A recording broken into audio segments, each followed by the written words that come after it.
Happy Wednesday, everyone. It is January 13th, and it is such a beautiful day outside in North Carolina. Sunny again, yet a bit chilly. I am so excited to talk to you all today, and I really wanted to talk about the topic of overcoming obstacles. Why obstacles? Well, for one, none of us gets through life without obstacles, right? There's always something we have to learn, something we have to do, something we have to overcome in order to reach our goals, in order to progress in life. Obstacles are very much a part of life. Even when you're a baby, right? Your obstacle might be getting your parent to feed you, right? And as a baby, you start crying or you get fussy, or maybe you grab at your mom's boob or something to say you're hungry, right? We are always facing obstacles, and how we overcome those obstacles, how we learn how to get what we need, get what we want in life, that really shapes who we are as a person. So, the way that you overcome obstacles, starting from the time as you're a small baby to a child to in high school to growing up, that's all a big part of your life. And how well you are able to solve problems and overcome obstacles really colors, your life and how well you do and what you actually accomplish. So it's such an important thing to talk about. And one of the things that I think that until you start doing a lot of inner work, you don't realize is that the vast majority of your obstacles are self-created. What? Self-created? I created my own obstacle. How is that possible? Let me give you just a little example from someone that I coached earlier today. And I actually coached this person for a TV show that I'm going to be on, and I'll let you know when it's released. But our particular person was looking to date again after losing a spouse, and she wasn't having any luck. She was really struggling to meet people and meet quality people, and she reached out to the show and gave her profile and everything for us to help. And in her mind, she had a lot of obstacles, and in her mind, the obstacles were at her age, which was, over 40. I'm over 42, north of 40, that their guys are either all married or they're recently divorced and want to act like teenagers. That, she tried online dating, the people there aren't genuine. They lie about who they are and what they like and all kinds of stuff. Anyway, she had this whole list of obstacles about why she hasn't been able to find someone. But when we dug a little bit deeper, also found out that she had actually erected a lot of barriers of her own. She had a lot of interests that she enjoyed, but she decided that she didn't want to meet someone in that group because she didn't want to taint her interests and the groups that she was in for these particular interests. So she wasn't looking, hello, hey, nice to see you. So she wasn't looking in the places, she wasn't looking to date in places where she was meeting people with things that she enjoyed. She was putting dating in a box. And she also had, an obstacle that in her mind, no one could ever measure up to her late husband. How could anyone ever compare? Her late husband was an amazing person, and how could anyone compare? But that was an obstacle in her mind because no one's, it wasn't a contest. No one had to compare to her late husband and how, amazing and how important and amazing he was in her life and what a great father and all that was. This other person could be completely different. So I was able to show her kind of if you just absolutely, let's say, love a certain flavor of ice cream. And I know a husband and ice cream are completely different things, but if you absolutely love a certain flavor of ice cream, let's say it's a specialty flavor that a specialty brand makes, and they're the only ones who make this flavor, anything like it. Nothing compares to it, nothing tastes like it, whatever. All the way from Nigeria. Awesome. And then let's say that company goes out of business and that flavor is discontinued. Nobody has the recipe. Like, you can never have it again. It's gone. And that was your absolute favorite. Does that mean that you have to completely swear off ice cream because there's no ice cream that could ever compare to that particular flavor, and now the company's out of business and the recipes are gone and like you can never have it again, right? It doesn't mean that you can't find another flavor that you really, really like. No, it's not going to take the place of this other flavor. It's not going to be the same flavor, but you can also find something else that you really, really like and is amazing and is very special in its own way. Same thing about people who have multiple children, right? You have your firstborn, you don't like look at your secondborn like, you can never measure up to the firstborn, right? You love them, so much, and they're completely different people, and that's okay. So it's important. In her case, she was actually the only obstacle preventing herself from finding a new mate. It was her and what was in between her ears and her thoughts and judgments that were the only thing that was her obstacle. So, hi, Jen. Thanks for tuning in. Great to see you. So it's the same way with our businesses or with our life. Like, our obstacles are created by us, right? We are more than likely the cause of just about every obstacle there is. Let's take the topic of weight loss. You really, really want to lose, let's say 10 pounds, right? What is stopping you from losing 10 pounds? Is it the scale? It might feel like the scale, right? It might feel like the scale is totally against you, and no matter what, it will not budge down that 10 pounds, and it's the scale's fault, and nothing else's fault other than the scale, because if that scale would just read 10 pounds less, you'd be happy, everything would be good, it's the scale's fault, right? But it's not. It's not the scale's fault. It's our fault. It's our fault when we go into the kitchen, or we go into the restaurant and we're like, oh, I've worked so hard, I can have mozzarella sticks tonight. Yes, I like mozzarella sticks. Oh yeah, I can have that second glass of wine. It's been such a long week, right? We are the obstacle to losing the 10 pounds, not the scale, not the mozzarella sticks, and not the wine. It is actually us and our choices to put them in our mouth that is the obstacle, right? Purely, we are the obstacle. Always, always, always, always the obstacle. So how do we get around that, right? How do we get around being the obstacle, right? How do we get around being our obstacle? Is it just like, well, I just have to have more willpower. If I don't have enough willpower, then I'm just screwed. No, it's not that, right? It's not that. It's that you start to identify with your obstacle. So if it's, I'm just a person who loves fried mozzarella sticks and wine, like, it's not my fault. These 10 pounds won't go away because of mozzarella sticks and wine. Like, I'm just a person who loves mozzarella sticks and wine. That's just something you're telling yourself, right? Like, I could easily tell myself, I am someone who really dislikes greasy, nasty mozzarella sticks and wine that makes me sleepy. Like, I could tell myself that. And then when it came to the restaurant and somebody says, hey, you want mozzarella sticks and wine like you normally get? Yes, I do have restaurants where they ask me if I want what I normally order. And I'd be like, no, you know what? That's not really my thing anymore. I'm going to have a salad. I'm so excited to try your new Caesar, right? So me changing that, me telling myself that I'm no longer a person who likes these things,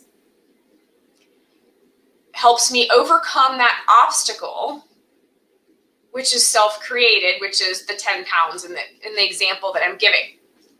So, you can tell yourself, your brain is it's like a computer, right? If you tell your computer to change the background color to this lovely pink that I have, which kind of matches my lips today. If you tell your computer to change the background color on your desktop to that pink, your computer's not going to argue with you. It doesn't care what color your background is. It couldn't care less. Your computer's like, all right, you want the pink background? That's what we'll do.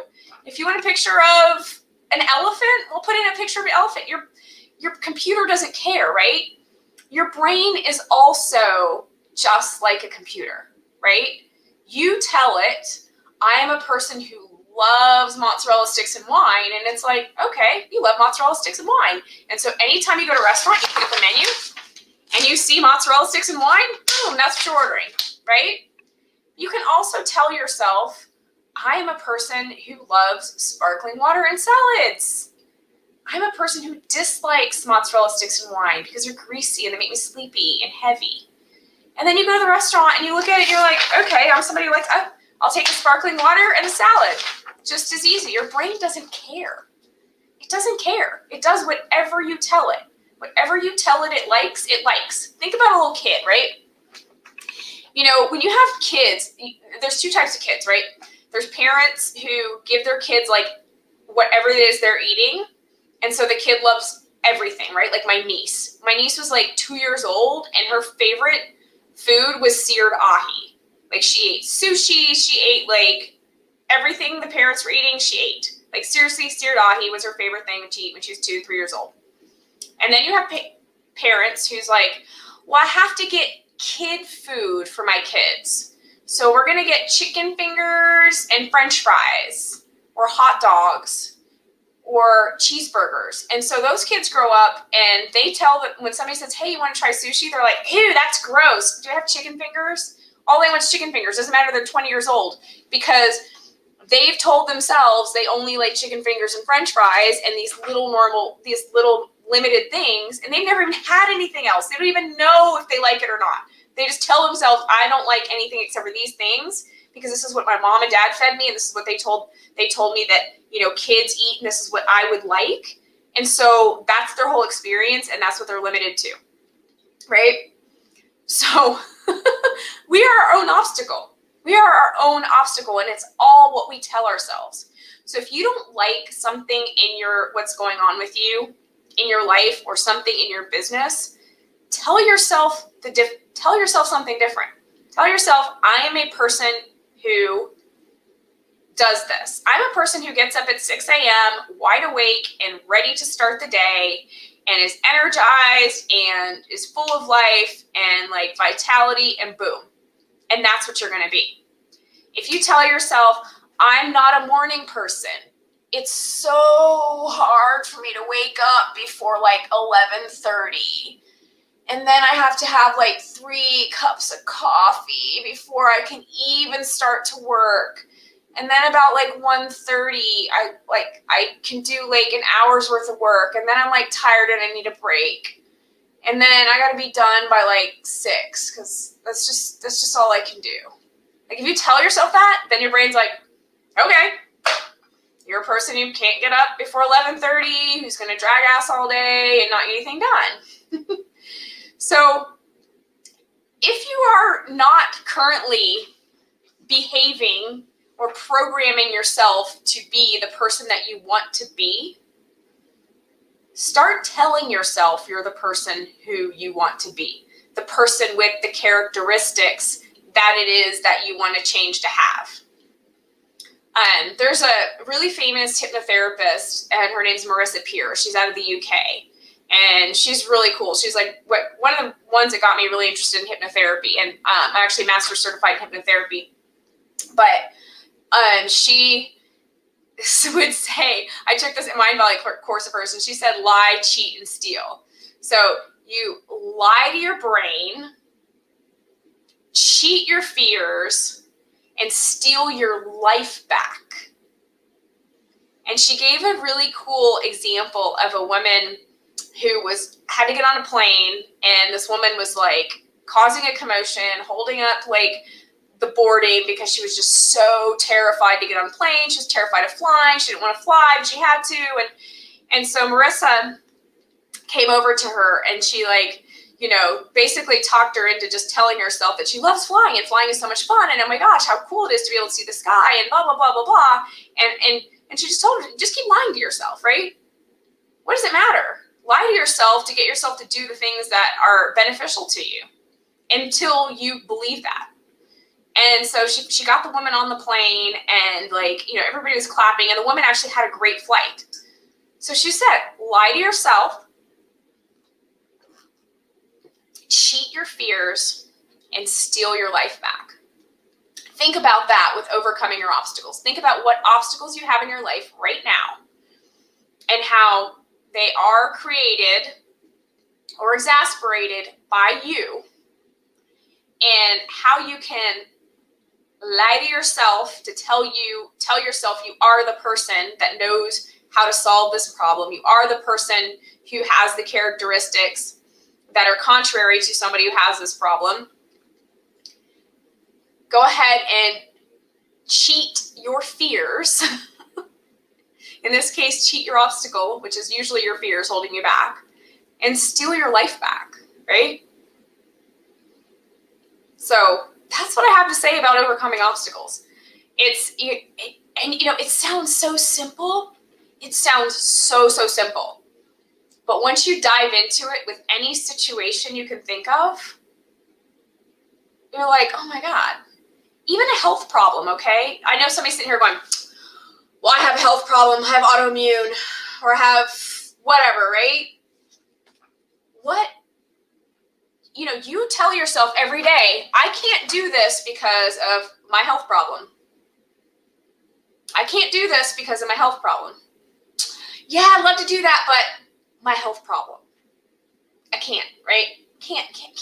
You tell yourself that all day long. But I promise you, everywhere, somewhere on this planet, there's somebody who has your exact same health problem that is telling themselves that health problem is irrelevant and that they can do whatever it is you want to do. I think about my friend Caroline Moore, who I interviewed for my virtual summit earlier in last year in the summertime. Here's a woman who was a young woman ready to start her professional golf career. Like, world is her oyster, right? Finds out she has a very rare type of cancer in her knee. And the only treatment for this cancer is to amputate her leg above the knee. How many people would tell themselves, my golf career is over, my life is over, I'm not going to find a husband, I'm not ever going to be able to play golf again, I'm just going to be this one-legged, person, and I'm only in my 20s, I'm only early 20s, my life's ruined. Well, let me tell you what Caroline did not do. She did not tell herself any of that. I'm sure it was scary as heck. But she told herself, I wonder what it's going to be like. I wonder how I can play golf with one leg. I wonder how I can do the things that I want to do with my life with only having one leg. I wonder how this experience can be, and approached it with a sense of curiosity. And Caroline plays golf, became a professional golfer, even with one leg, learned how to play golf with one leg. In fact, she rocks having one leg. She is amazing. She is so amazing. So you see, having one leg is something that somebody else would say, oh, this obstacle, my life is over. Or somebody else can say, how can I still do all the things I want to do? Or I can still do the thing. I'm still someone who plays golf, one leg or not. So there's no obstacle out there that cannot be overcome with your mind. And even on the illness still front, I know people are like, well, somebody has terminal illness or whatever. You know what? Doctors don't know crap. God's the only one who knows when you're leaving this earth, right?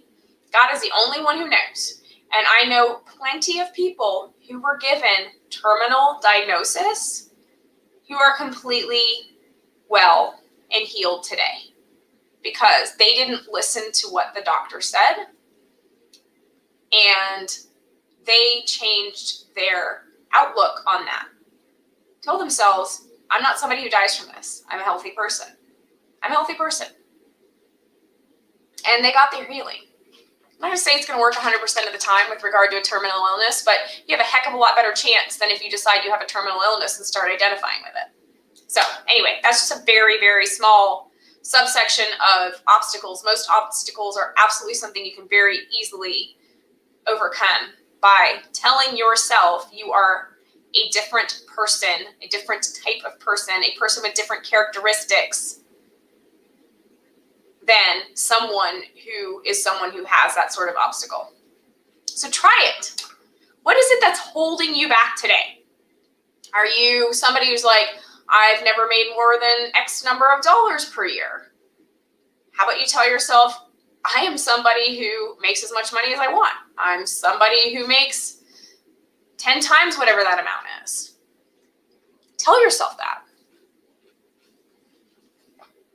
And see what happens. I can't wait to hear, because it's pretty powerful when you start questioning the things that are obstacles and how you have influenced them, and you start asking yourself, how can I be the opposite of this? And start telling yourself you are the opposite of that.